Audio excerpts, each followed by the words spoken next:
ہوں تو اللہ اپنی رحمتوں کے ساتھ میرا اور آپ کا استقبال کرے. تو اس کے لیے میں نے اور آپ نے کسی کے قرض دینے ہیں تو سب سے پہلے اس قرض کو دینے کا اہتمام کیجیے. اچھا دوسرا کیا کرنا ہے؟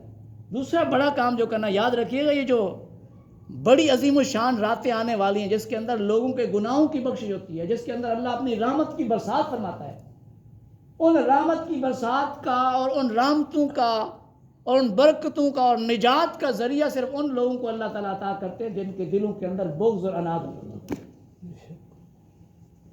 تو یاد رکھیے گا بڑی رحمت والی راتیں لیلۃ القدر، ایسا نہیں، لیلۃ القدر خیر من الف شہر. لیلۃ القدر تو خیر ہے، بہتر ہے، الف من الشہر، 1000 مہینوں سے بہتر ہے. تو میرے بھائی اور دوستو، اس لیلۃ القدر کے اندر اور اس سے بڑی بڑی راتوں کے اندر جو 15 شعبان کے بارے میں مختلف لوگوں کی روایتیں ہیں، میں تو اس پہ نہیں جاتا، اس پہ بحث میں نہیں جاتا، لیکن ان راتوں کے اندر جب رزق کے خزانے ہو رہے ہوں یا جو بھی اللہ تعالیٰ اپنی رحمتوں کے خزانے لوگوں کے لیے کھول دیتا ہے، تو میرے بھائی اور دوستو اس رات کے اندر جب اللہ اپنی رحمتوں سے پورے انسانوں کو بخشنے کے لیے تیار بیٹھا، ان لوگوں کی بخشش نہیں فرماتا، ان لوگوں کے اپنی رحمت نہیں، جن کے دلوں کے اندر دوسرے لوگوں کے لیے بغض اور عناد ہوتا ہے. اور آقا کریم علیہ الصلوۃ والسلام کے سامنے ایک صحابی گزرے تو آپ نے فرمایا جس نے جنتی کو دیکھنا ہو دیکھ لے. بڑے صحابہ حیران ہوئے. دوسرے دن پھر یہی احمد خان صاحب، دوسرے دن پھر ایسے ہی ہوا کہ اللہ کے نبی کے سامنے ایک صحابی گزرے، آپ نے فرمایا جس نے جنتی کو دیکھنا ہو. بڑے حیران ہوئے صحابہ کہ اللہ نے دنیا کے اندر بشارت دے دی، یہ کیا ایسا عمل ہے اس کا. تیسرے دن پھر ایسا ہوا تو ایک صحابی جا کے ان کے مہمان ہوئے، میں دیکھوں تو کون سا ایسا عمل ہے جس کو اللہ کے نبی نے 3 دن مسلسل بشارتیں دی ہیں. اس کے ساتھ جا کے مہمان ہوئے، دیکھا وہی معمول ہے، نمازیں ہیں، وہی عام سی روٹین ہے، کوئی خاص روٹین نہیں. جو یہ جنجوا صاحب سن رہے ہیں نا، تو کوئی روٹین نہیں، عام روٹین ہے. تو وہ صحابی بڑے حیران ہوئے کہ میں تو ادھر آیا تھا اس دیکھنے کے لیے کہ کون سا ایسا عمل ہے جس کی وجہ سے اللہ کے نبی جناب محمد عربی صلی اللہ علیہ وسلم نے فرمایا کہ یہ وہ شخص ہے جس کی جنتی دیکھنا ہو دیکھ لے. تو صحابی سے رہا نہ گیا، اس نے کہا یار میں تیرا مہمان اس لیے ہوا تھا کہ اللہ کے نبی سے میں نے خود اپنے کانوں سے بشارت سنی ہے کہ جس نے جنتی دیکھنا ہو دیکھ لے، تیرا کون سا ایسا عمل ہے؟ کہنے لگے کوئی اور تو نہیں ہے، وہی جو تو نے دیکھا ہے، روٹین میری دیکھی ہے. لیکن جب میں رات کو سوتا ہوں تو اپنے سارے بھائیوں کو جو مسلمان بھائی ہیں اور سب لوگوں کو میں معاف کر کے سوتا ہوں، میرے دل کے اندر کسی کے لیے کوئی بغض عناد اور کسی قسم کا کینہ اور نفرت نہیں ہوتی.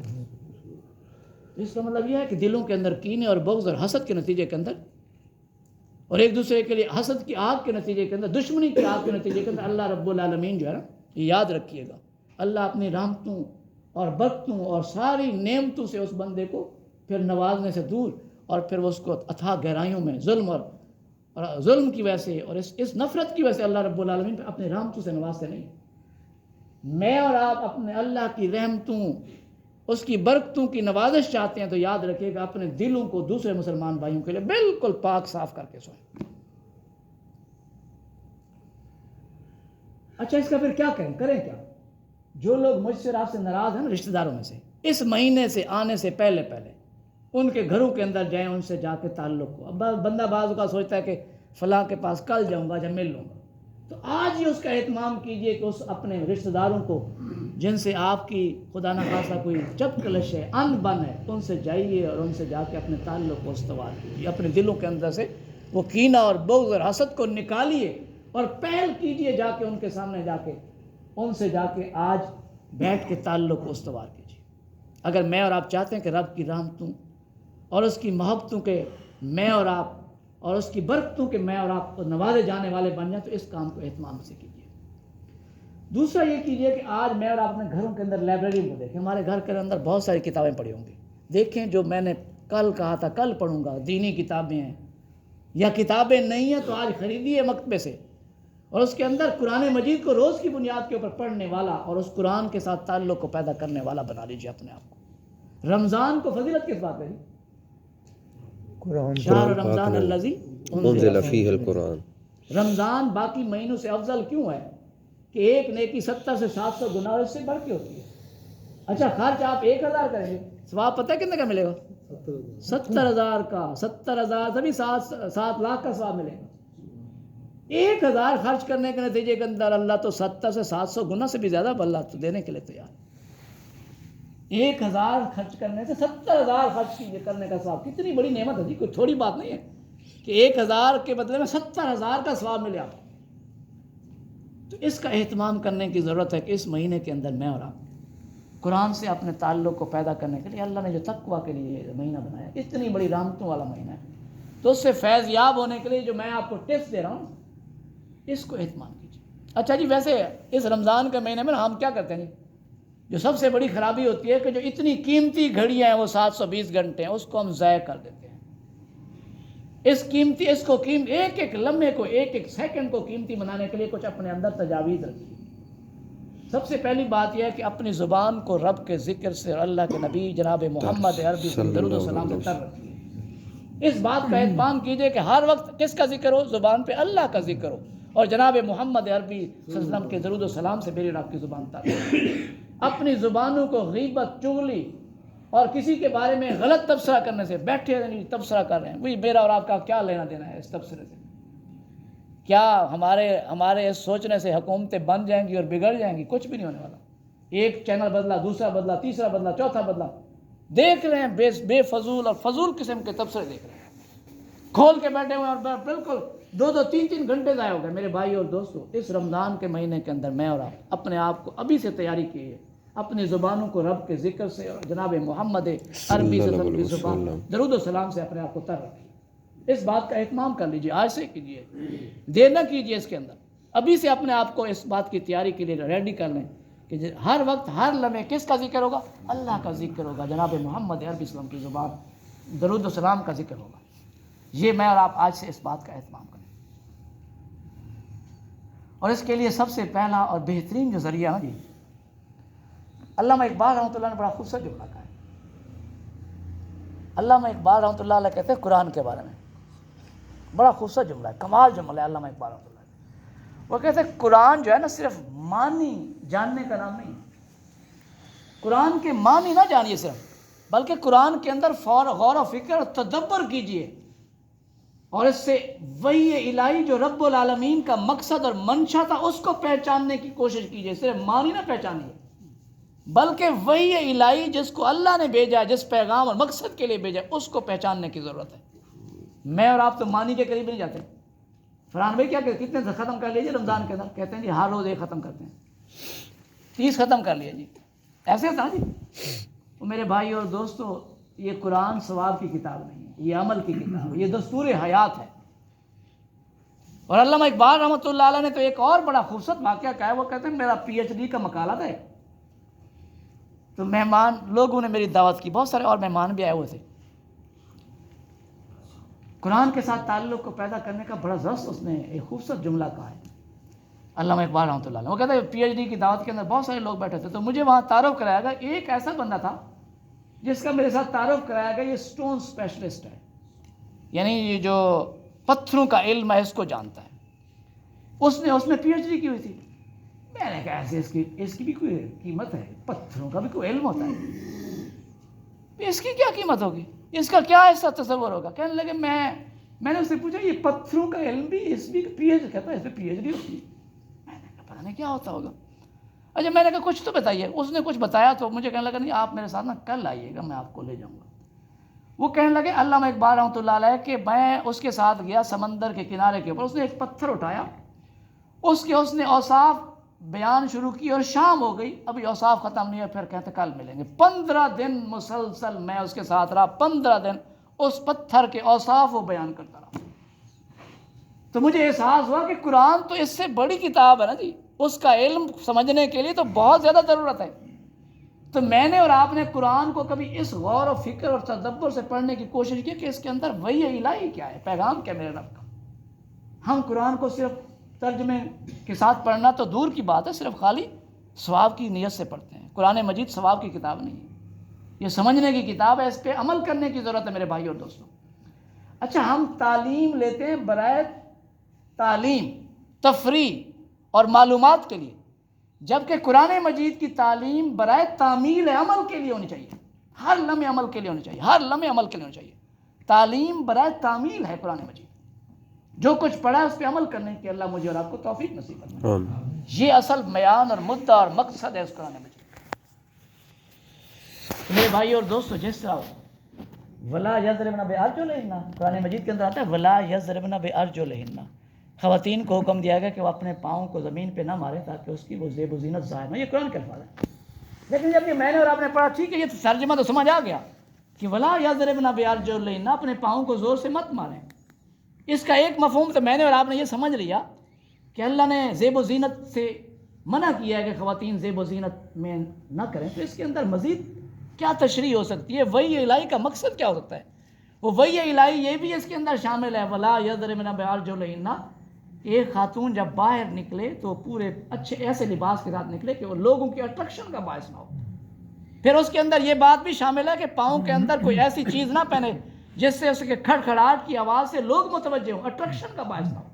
پھر اس کے اندر یہ بات بھی شامل ہے کہ جوتا ایسا نہ پہنے کہ جو لوگوں کے لیے اٹریکشن کا باعث بن جائے، پھر ڈسپلے ہو جائے اس کا. یہ ساری باتیں اس لفظ سے یہ جملہ نکلنے والا ہے میرے بھائیوں. قرآن کے اندر اس طرح غور و فکر کیا جائے، قرآن جب پڑھا جائے تو اس کے اندر اس طرح غوطہ زن ہویا جائے کہ اللہ رب العالمین کا پیغام میرے لیے اور کیا کیا ہو سکتا ہے اس کے اندر. تو میں نے اور آپ نے کبھی اس نیت سے قرآن مجید کے ساتھ تعلق پیدا کرنے کی کوشش کی ہے؟ کیا میں اور آپ قرآن کو، ویسے ہمیں ساری باتوں کا علم ہوتا ہے، ہم تجزیے جب کرتے ہیں نا جی، تو ہم جیسا سکالر ہی پھر کوئی نہیں ہے. ہم تجزیے کرتے کرتے پھر تو یہاں تک پہنچ جاتے ہیں کہ ہمارے جیسا تو بس ہم عقل کل ہیں. تو قرآن مجید کے ساتھ اپنے تعلق کو پیدا کیجئے، اس کے اندر تجزیے کیجئے.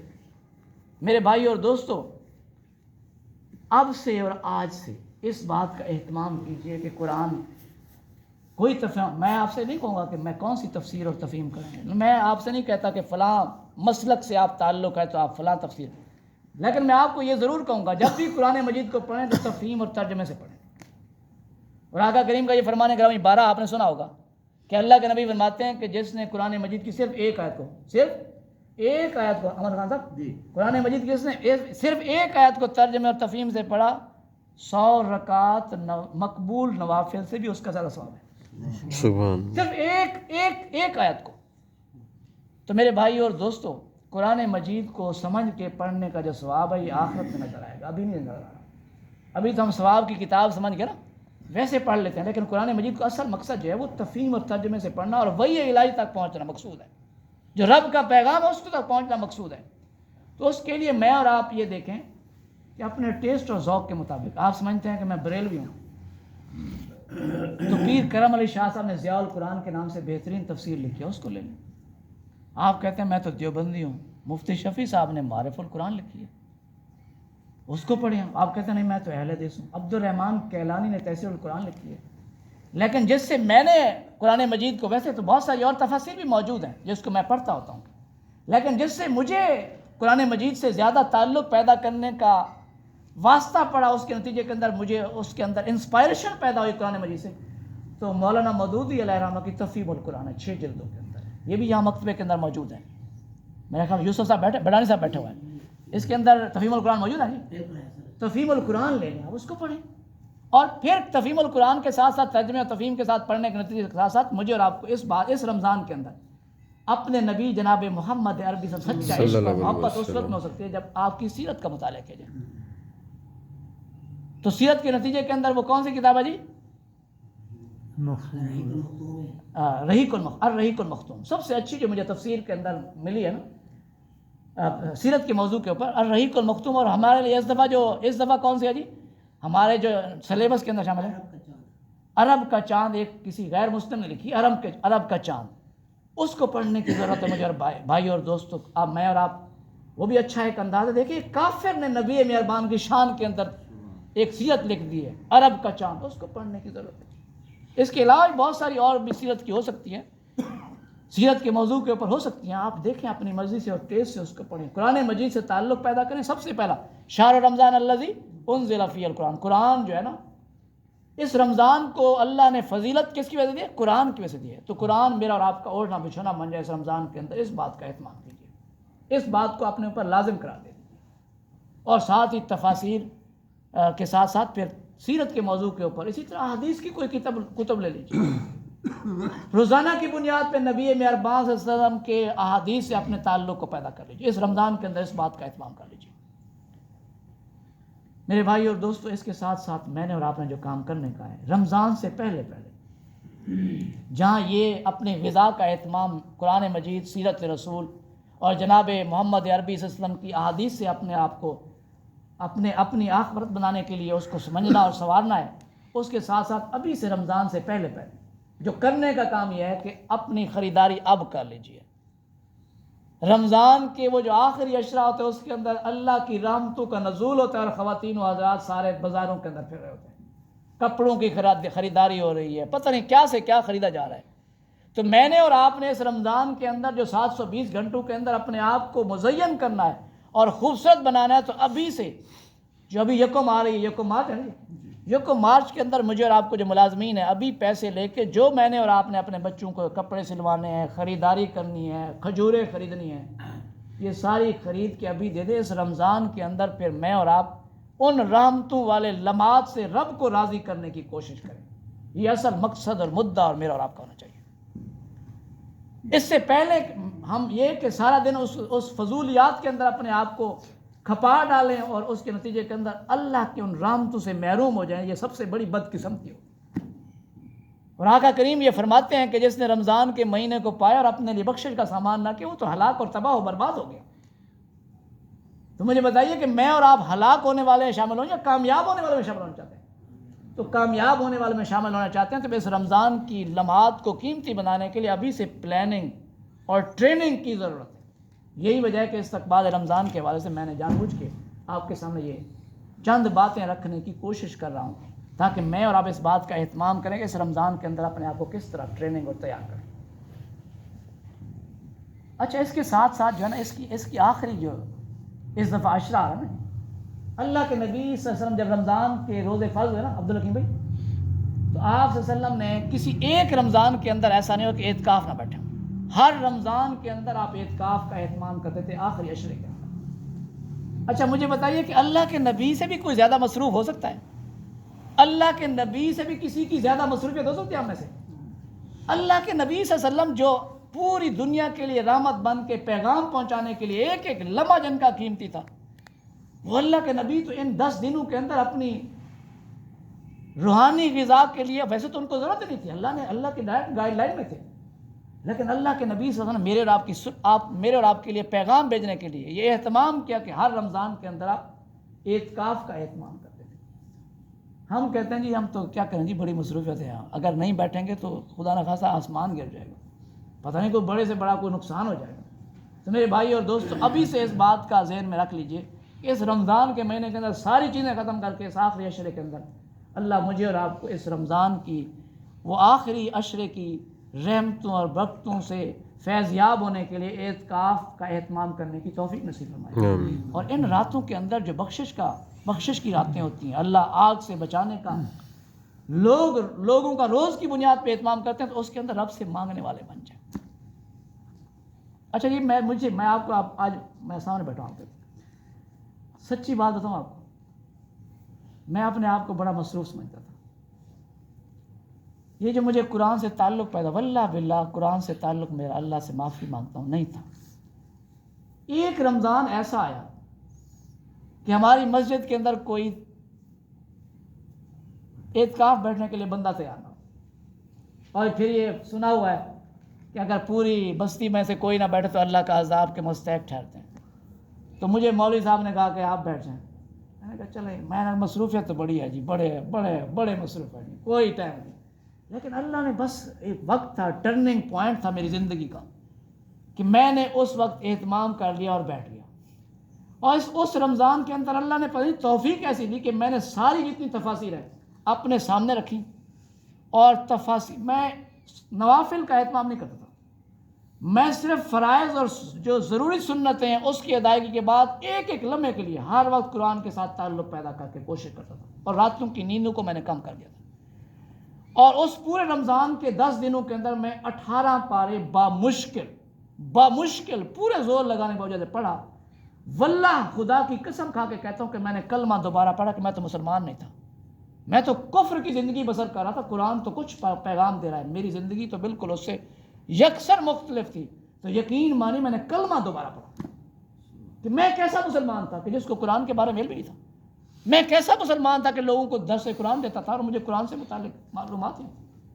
تو میرے بھائی اور دوستو، آج میں اور آپ اس قرآن کے اندر اس طرح غوطہ زن ہو کے، اس رمضان کے اندر اس طرح غوطہ زن ہو کے اپنی مصروفیات کو الگ رکھتے ہوئے اس قرآن کے ساتھ اس طرح غوطہ زن ہو جائیں کہ قرآن کے پڑھنے کے نتیجے کے اندر میری اور آپ کی زندگی کے اندر تبدیلی آ جائے.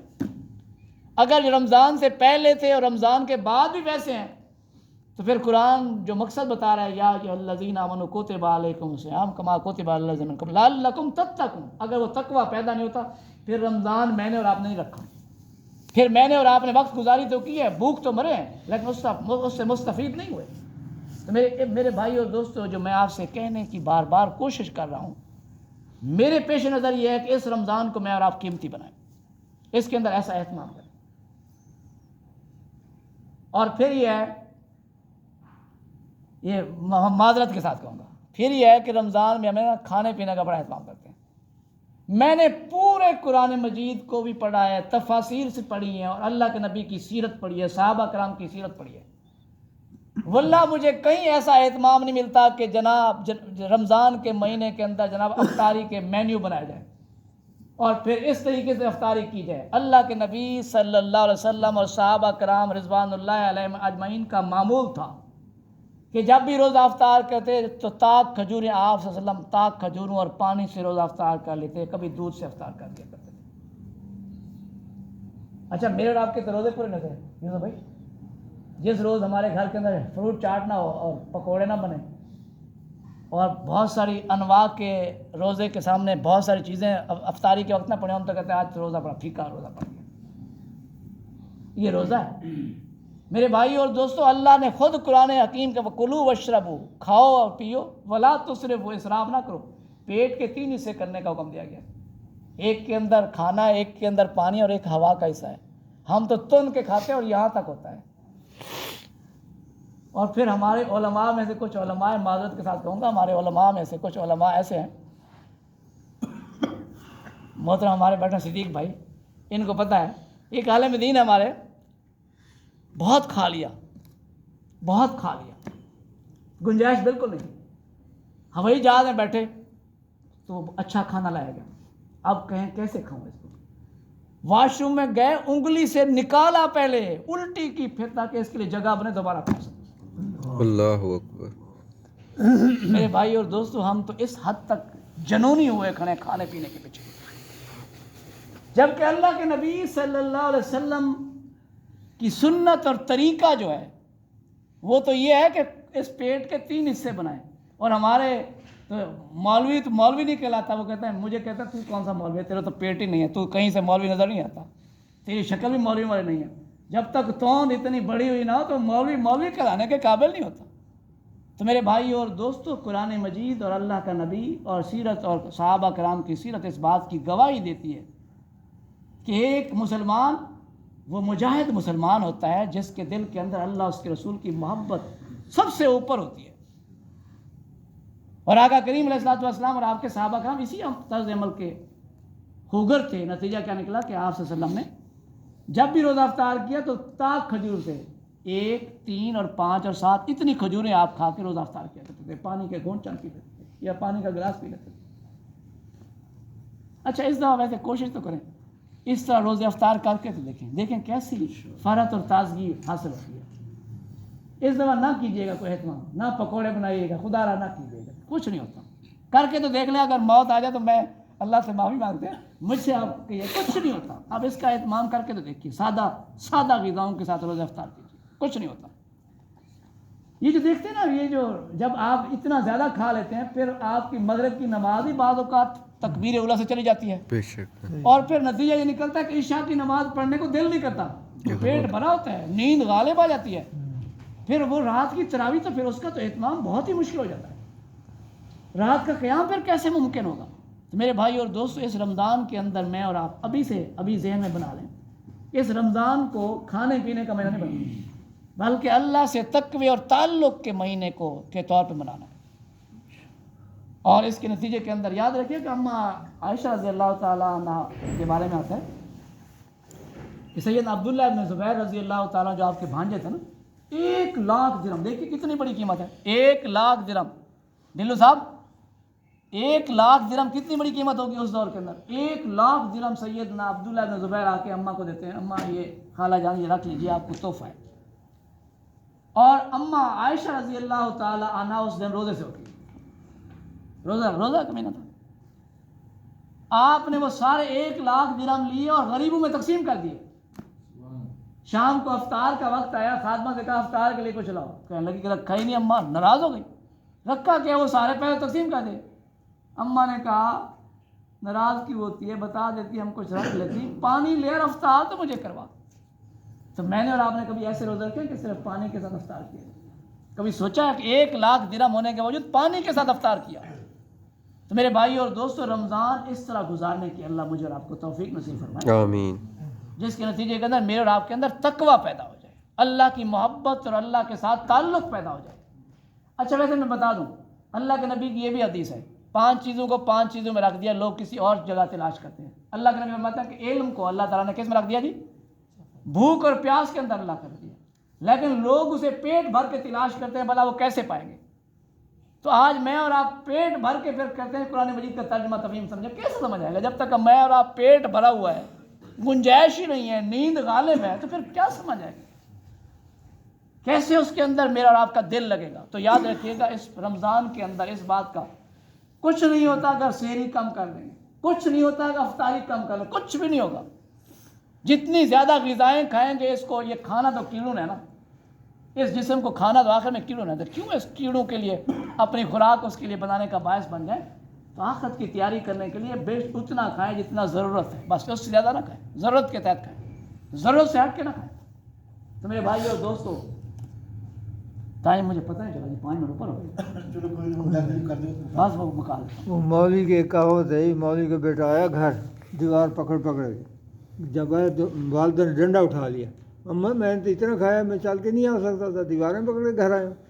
تیرے ابا جڑے وہ کچھ چک کے لے آتے سن, وہ اتنا کھانا سی. رمضان کے اندر اپنی وہ تو آ نہیں اصلاح سکتا تھا. رمضان کے اندر اپنی اصلاح کے لیے سب سے پہلے یہ ہے کہ میں اور آپ, ایک تو کھانے پینے کے آداب جو میں نے آپ کے سامنے رکھ دیے, لباس جو ہے نا, اس کے اندر بھی اپنے لباس کو بھی درست رکھیں, اپنی شکل و صورت کو ٹھیک کر لیں. شاید ممکن اللہ تعالیٰ جیسا عبد المنعم مہدی رحمۃ اللہ علیہ, اللہ ان کو غریق رحمت کرے, وہ فرماتے ہیں کہ میں نا یہیں ایسی کالج پڑھتا تھا, ان کے والد صاحب نے نا یہاں پہ ایسی کالج کے اندر پروفیسر تھے. کہنے لگے میں ابا جی کے پاس گیا, میں چاہتا تھا کہ جس طرح باقی لڑکے نہیں رکھتے نا داڑھی, میں بھی نہ رکھوں.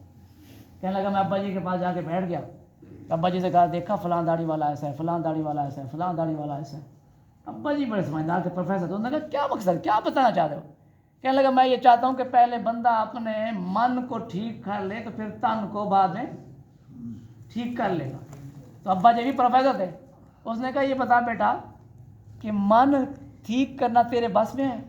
کہنے لگا ابا جی وہ تو نہیں. کہتے ہیں پھر تن کو ٹھیک کر لو, من کے لیے اس سے دعا کرو, من بھی وہ ٹھیک کر دے گا. تو اپنی شکل و صورت ٹھیک کر لیں تو اللہ رب العالمین ممکن ہے کہ ہماری اس شکل و صورت کے اندر ہماری آخرت بھی ٹھیک کر دے اور ہم حال بھی ٹھیک کر دیں. تو اپنے آپ کو ٹھیک کرنے کی ضرورت ہے ابھی سے. اور اس کے اندر جو معمولات میں سے میں اور آپ ایک بات کریں کہ اپنی اصلاح کریں. اگر میں اور آپ جھوٹ بولتے ہیں تو آج سے جھوٹ بولنا بند کر لیں. غیبت کرتے ہیں زبانوں کو تالے لگا لیں کہ کسی کی غیبت نہیں کرنی. فضول تبصرے سنتے ہیں, فضول تبصرے سے باز آ جائیں. اللہ اس کے رسول کا ذکر کو عام اپنے لیے بنا لیں. کسی کے ساتھ آپ کی ناراضگی ہے, دل کے اندر کینہ اور بغض اور حسد ہے, اس کو نکال دیں, آج ذبح کر دیں, اور اس طرح بالکل فریش ہو کے اپنے رشتہ داروں کے ساتھ تعلق کو بہتر کرنے کی کوشش کریں. اپنی اصلاح کا ذریعہ یہ ہے کہ میں نے اور آپ نے کہیں ایسے اپنے کاروبار کیے ہوئے ہیں جو اللہ اس کے رسول کی تعلیمات سے ہٹ کے اس کاروبار کو بند کر دیں. کچھ نہیں ہوگا, اللہ رب برکت دے گا. سود کا کاروبار کرتے ہیں, کوئی اس طرح کا کاروبار ہے جو اللہ اس کے رسول نے منع کیا, اس کو ختم کر کے آج سے اس بات کا اہتمام کریں جو اللہ اس کے رسول کی تعلیمات اس کے اندر زندگی گزاریں. اور ایگزامپل دے دیں. ہاں جی, وہ نام نہ لیں لیکن ایگزامپل دے دیں آپ.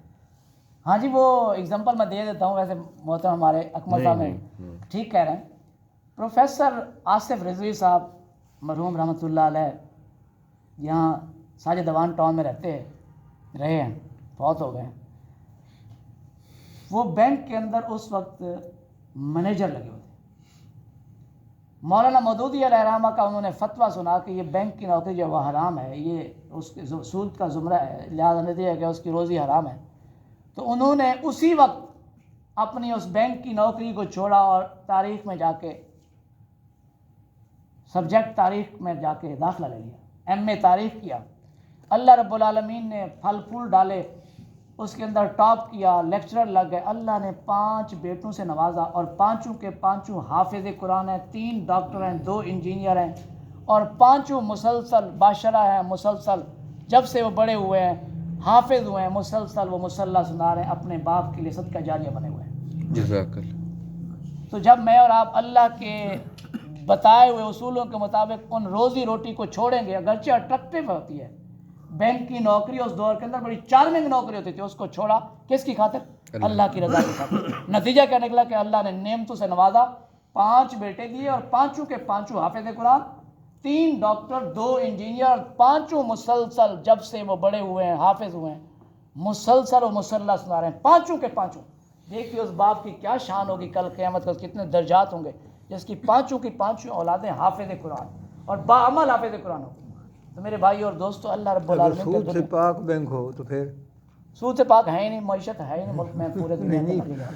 سر اللہ سے اگر دعا ہے کہ اللہ رب العالمین بینک سے مجھے اور آپ سود کو نکال دیں، بینک چل نہیں سکتا۔ رمضان کے اندر اپنی اصلاح اور اپنے آپ کو درست کرنے اور ٹھیک روزی کے ذرائع اور ٹھیک معاملات کرنے اور اپنی زبانوں کو اپنے رب اپنے ذکر اور نبی مہربان پہ درود و سلام سے تر کرنے کی توفیق نصیب فرمائے اور اپنے معاملات کو درست کرنے کی توفیق نصیب فرمائے اور چیزوں کو درست کرنے کی توفیق۔ آخر دعوانا الحمدللہ رب العالمین۔